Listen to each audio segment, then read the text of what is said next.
Why are you talking about men like that? It's Father's Day. So that's what I can say. Happy Father's Day. But guess what? This word is on me too. Because there are things I can do better. Right? How many men seeing yourself today? See, when I preach on men in a roundabout way, I also let single women know what they need to look for. Then I let them know what they don't need to look for. I'm letting you know what you need to run from. You know, if you single in this church, a man ought to be able to approach you, and within 15 minutes, you ought to be able to give him your pastor checklist and just say, Joker, you ain't going to make it today, tomorrow, or next week. You out. You flat out. Because number one, you don't work and you don't want to work. And don't no woman need no man that don't want to work. That's the last thing you need.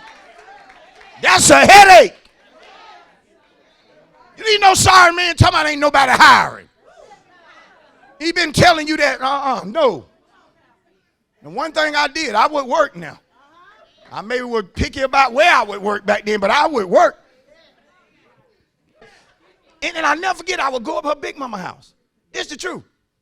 And every time I walk in the house, Brother Rodney, you know what she would yell out when they say, Darling, done here? This is what she yell out. If that boy got a job yet? She did it about 2 times. That third time, I told her, I said, let me tell you something. I said, as long as I live, I said, I ain't going back up your big one. I said, why that woman just make it her business to embarrass me? I said, and you know I'm looking for a job. She said, I know you're doing the best you could. But you know what? Then one day I thought about it. I said, that woman right. She had every right to protect her granddaughter from a sorry man. But you know what I say? I say, it's time to man up. I said, this woman working hard and I'm not pulling my weight because I'm being picky and choosy about where I work. See, I'm talking to some of you men that eat at Arby's but won't work at Arby's. You eat a Big Mac but won't flip a Big Mac. You the one I'm talking to. Out of work for 6 months. What are these restaurants hiring? Then you talk about you picky about first, second, or third. You eat on first shift. You eat on second shift. You eat on third shift. You ought to knock the food out of his hand when he's eating at 2 a.m. in the morning and say, that's third shift. You don't do third shift, remember? I eat on third shift. But you know what? And before her grandmama passed, I told that woman, I said, I thank you for hurting my feelings. I could say because they needed to be hurt. And I never forget going to Gold Kiss. That was a long walk down there. I remember to this day. Ain't nothing like having a little baby look up at you. And I'll never forget my little girl, oldest child, she looked at me, man, like I was the greatest thing in the world. And it broke me one day. She was like, oh, she just called me Tay. Hey, Tay. And I just looked. And then it just hit me. I said, girl, I can't do nothing for you. Nothing. You so beautiful. I got nothing. But then when I marched myself down at a Gold Kiss, that was a defining moment for me. That was my grow up moment. That was my moment to say, I can't play no more. People counting on me. I got to be responsible. I got to be dependable now. Oh, Lord. No, it's Job 11:12. For an empty-headed man will be wise when a wild donkey's coat is born a man.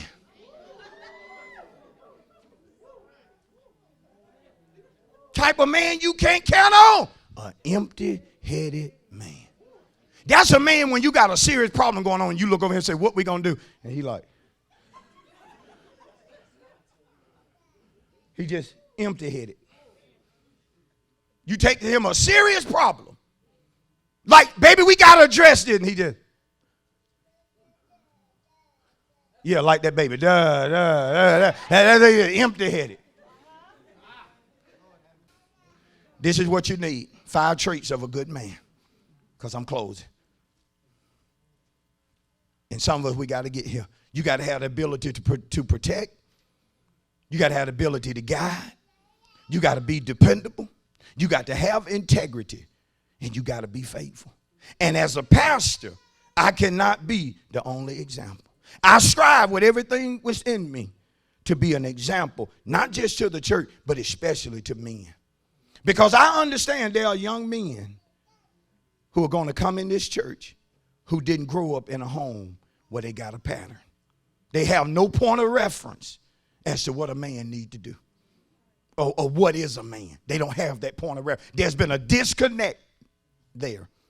And this is when God will set up his church with first a pastor who is an example to every man. And see, listen, brother, you can be in your 60s, 70s. I still, in some manner, can be an example to you, though I'm 46. Don't just shoot me down to, oh, he ain't at 40, you don't know that. You know what I know. If God set me here, there's something I can help you with. And watch this. And if you're a mature man, there are things in you that you can help me be a better man. Because I'm not saying I made it. Right? And so we help us what? One to another. Iron sharpening what? Iron. So I'm calling for the men to man up. Man up. Be a blessing to your family. You brought children in this world. Man up and be a blessing to the children that you brought here. Don't you let no government have to make you support a child. Not your child. Man up. Be dependable. And if you are on child support, just don't give that minimum. Do other things that are significant in that child's life. Come on. I'm preaching right. Because I'm going to tell you, $40 a week, that really ain't going to cut all that a child really needs. Child support bigger than Nikes and Jordans. Come on, this child need lights. This child got to go back and forth. Come on, somebody. I'm preaching right in my clothes. Be that man. Even if you married, brother, don't let it be that the woman is primarily the only one concerned about the children. And you never ask how they doing in school. What's going on with them. You in the house, but you just as absent because you don't care. You'd be surprised how many men are more into their sports idol than they are their son. Because at the end of the day, LeBron James don't know you and don't want to know you. But now there is a child by the name of Larry Brown. We can call him LB. He needs you. Come on, he needs you. I'm not being hard. It just needs to be said. It just needs to be taught. Somebody needs to confront you. You see what I'm saying? That's all I'm doing. That's all. Because in this church, one thing I know about our church, we got some faithful women. We got some women that will let the man lead. Because any good woman, in my opinion, want a good, strong man. If you're a woman out there and you looking for weak men, you know something wrong with you. You should want a strong man. I don't want no man she just walk over. Don't sit down, boy. Okay, baby, I don't mean it. Any woman coming there fussing at the kids and the man.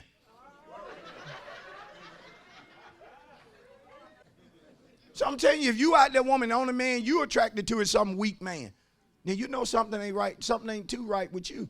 Because you should want a strong man. Right? I believe how many good women out there, you love a strong man. You're attracted to strong men. Not physically now, but just mentally too.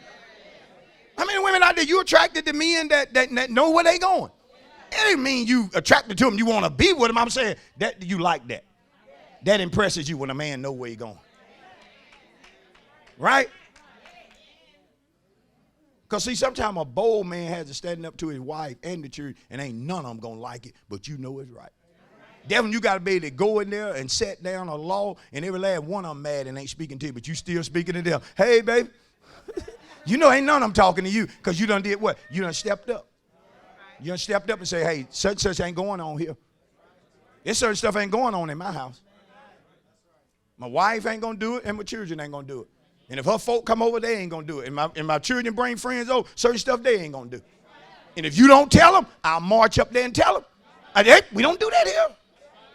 They didn't tell you.